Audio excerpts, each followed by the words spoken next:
ह्यांनी त्यांच्या मोबाईलवरती माझा नंबर ब्लॉक केला या. बरं काय घेणं नाही देणं नाही काय भांडणं नाही टणणं नाही तरी पण का बरं ह्यांनी माझा नंबर ब्लॉक केलाय. तर मी सारखी फोन करते म्हणून हाय का आता.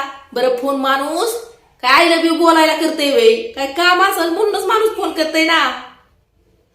मला जसं कळालं की ह्यांनी माझा नंबर ब्लॉक केलाय तसं मग मी पण ह्यांचा नंबर माझ्या मोबाईलवरून ब्लॉक करून टाकला. पण आता झालं असं हे रोज 12-12:30 वाजता कामावरून घरी येतात. मग बाहेरच्या दाराला आमच्या गेटला कुणीतरी कुलूप लावलं होतं. लावलं असेल वरच्यांनी कुणीतरी मला तर काय माहिती मी कायला बघत या.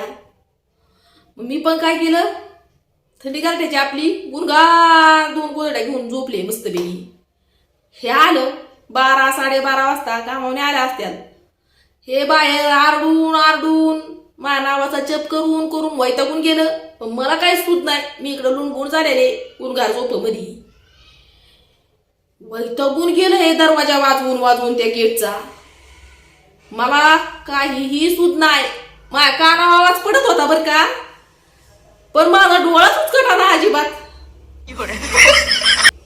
आता 1 वाजली 2 वाजल्या 3 वाजल्या 4 वाजता मला जाग आली या. बरं जाग आली मी उठले ना खडबाडून म्हणलं बाई हे अजून कसं नाही कामावून आलं बघते मोबाईलवरती 4 वाजल्यात.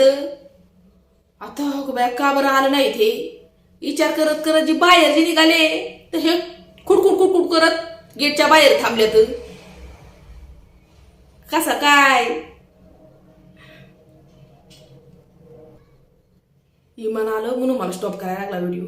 कोंबडा कसा वळचणीला पावसामध्ये थांबतो तसं हे थुडथुड थुडथुड करत बाहेर थांबलं होतं. नुसता सोडा झाला होता हातापायांचा गारठ्यानी. आणि ते बघून मला कुठंतरी जरा बरं पण वाटलं बरं का.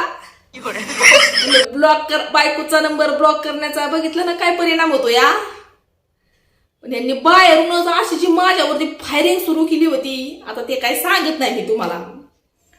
बरं घरात आलं तर ते गारठ्याचं त्यांच्या डोक्यातच गेलं. पहिला मोबाईल घेतलाय आणि मी ब्लॉक केलेला नंबर त्यांचा तो काढला या. आणि त्यांनी पण माझा नंबर ब्लॉक केला होता का ते देखील काढला या.